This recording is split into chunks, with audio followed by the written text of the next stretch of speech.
telah menuntut banyak perubahan dalam keseharian kita.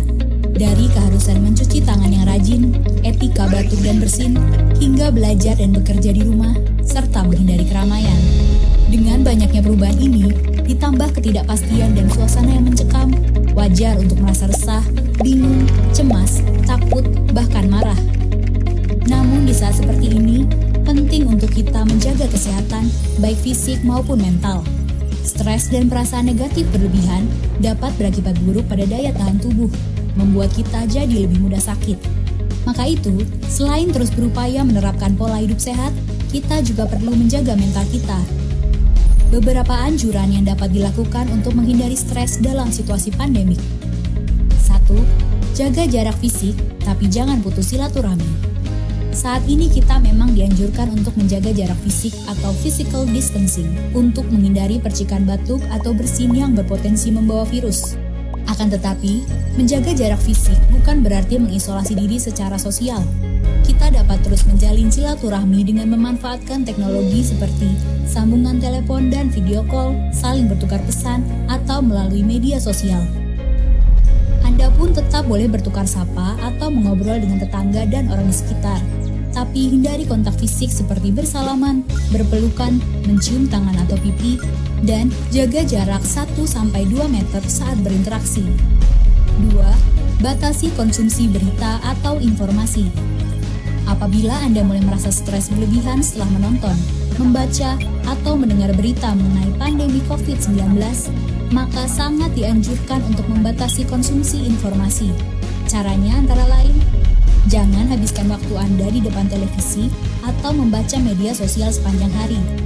Batasi waktu untuk mencari informasi mengenai COVID-19 hanya 1-2 jam per hari saja.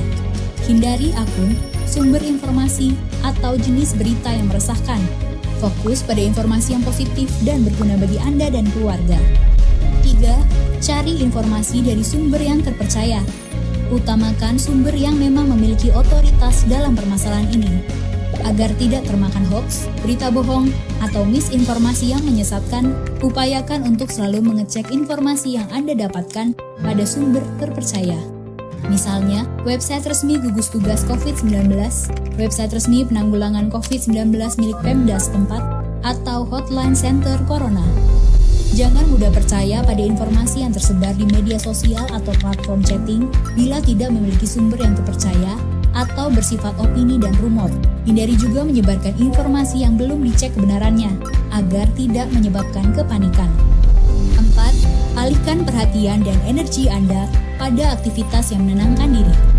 Kecemasan, ketakutan, bahkan perasaan tidak berdaya sangat wajar dirasakan saat ini. Akan tetapi, upayakan untuk tidak terlalu terhanyut. Cari kegiatan positif yang dapat membuat Anda dan orang terdekat merasa lebih tenang. Memasak, membaca, mendengarkan musik, berolahraga ringan, atau merapikan tempat tinggal dapat membantu untuk mengalihkan perhatian. Jangan lupa untuk terus beribadah dan berdoa guna menenangkan hati. Apabila dibutuhkan, ungkapkan perasaan Anda pada keluarga, teman, atau orang yang Anda percayai. 5. Fokus dalam berbuat kebaikan dan menyebarkan energi positif untuk sekitar. Setiap kita mengalami tantangan dan kendala yang berbeda-beda saat ini. Mari tetap fokus dalam berbuat kebaikan, melakukan hal-hal positif, dan saling bantu untuk sama-sama menghadapi pandemik ini. Saat ini, pemerintah sedang berusaha keras untuk mengatasi berbagai permasalahan yang terjadi akibat pandemi COVID-19. Kerjasama dan kedisiplinan masyarakat untuk menaati arahan dan aturan sangat penting agar kita dapat bersama mengatasi wabah ini. Tetap tenang dan berwaspada. Bersama kita lawan virus corona.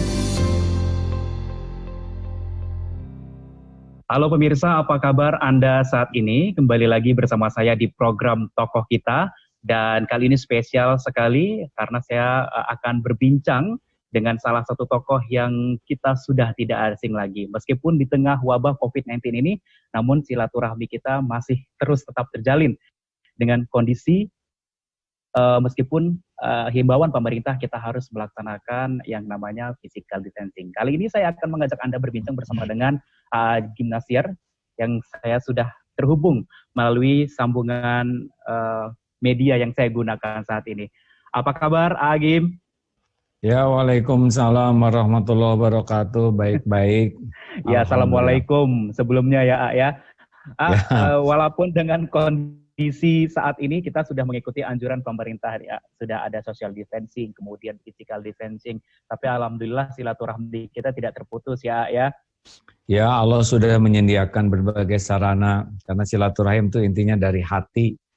Walaupun dekat fisik, tapi kalau hatinya jauh malah bertengkar. Tapi walaupun fisiknya jauh, Alhamdulillah. kalau hatinya dekat, insya Allah baik. Insya Allah.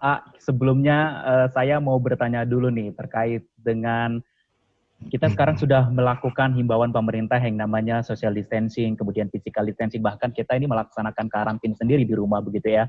Boleh tahu aktivitasnya saat ini bagaimana dan seperti apa selama melaksanakan himbauan dari pemerintah ini? Kalau secara umum untuk kegiatan adalah 5 disiplin. Satu, sekuat tenaga disiplin pakai masker ya. Kecuali kalau sedang begini, kalau keluar sedikit pakai masker. Karena penyebaran itu diawali dengan percikan. Kalau seluruh Indonesia pakai masker, maka tidak ada percikan yang bertebaran kemana-mana. Paling percikan di tempatnya yang bisa dicuci atau dibuang. Yang kedua, disiplin di rumah, dan kalaupun wajib keluar, disiplin jaga jarak. Tidak ada kerumunan. Minimal 2 meter, itu disiplin sekali ya. Karena semua masalah ini akan semakin menyebar kalau tidak jaga jarak. Yang ketiga, disiplin jaga kebersihan dengan standar yang tinggi. Lebih sering cuci tangan pakai sabun. Kemudian kalau pulang dari luar karena ada tugas, maka segera bersihkan segalanya.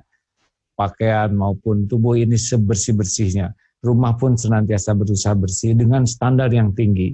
Yang keempat, disiplin jaga stamina tubuh. Ya. Jadi stamina tubuh ini makan yang, mau tahu cara jaga disiplinnya, stamina ini harus yang penting adalah makanan yang seimbang. Perbanyak buah-buahan dan sayuran, tidak harus mahal. Minum 2 liter. Nah, setiap hari ini minimal begini, ini ada standarnya. Ini kan 500 isinya, jadi 4 ini minimal. Istirahat lebih awal, maksimal jam 9, 9:15 udah tidur, supaya bangun lebih awal. Berjemur, olahraga ringan, sepedahan, di sini sepeda statis 30 menit sehari. Dan jangan segala dilihat, jangan segala didengar yang bikin stres. Itu disiplinnya keempat. Dan disiplin yang kelima, disiplin ibadah.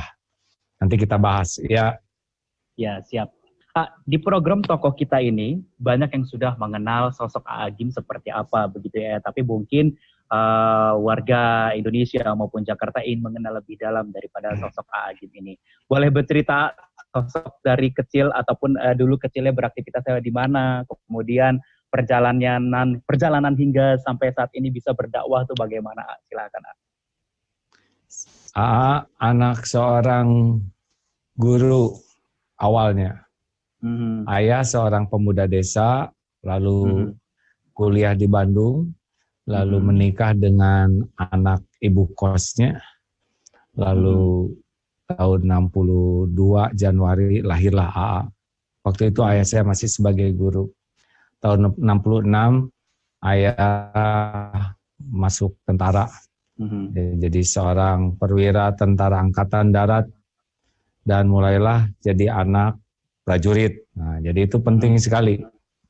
Lalu dari kecil sudah pernah tinggal dengan nenek. Nenek seorang wirausaha.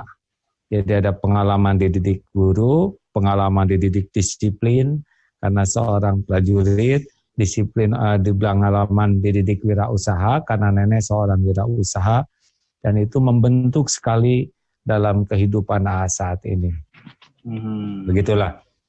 Banyak orang yang beranggapan kalau Agim ini adalah pemuka agama atau ulama yang salah satu pelopor begitu yang menjadi inspirasi banyak orang karena gaya dan citranya sangat khas gitu berbeda dengan yang lain. Bagaimana tanggapannya? Sebetulnya saya tidak kepikir ingin menonjolkan diri, tidak juga terpikir ingin khas beda dari yang lain, tidak ya. Kenapa ini pakai sorban? Ini sejarahnya dulu itu AA mulai dakwah tuh usia 25, 26 ya, masih terlalu muda. Nah, karena gurunya pakai sorban, ingin niru saja gitu. Tapi sekarang keburu tercitrakan pakai sorban terus ya. Walaupun tidak selamanya pakai sorban, kadang pakai kopiah, kadang tidak pakai, proporsional saja. Jadi tidak terpikir oleh AA ingin menjadi terkenal, ingin beda, enggak lah. Pokoknya sederhananya PDLT, keinginannya itu ingin selalu bisa memperbaiki diri dan ingin bisa memberikan yang terbaik. Itu saja. Jadi sederhana. PDLT, perbaiki diri dan lakukan yang terbaik. Sudah begitu saja. Mudah-mudahan lillahi ta'ala.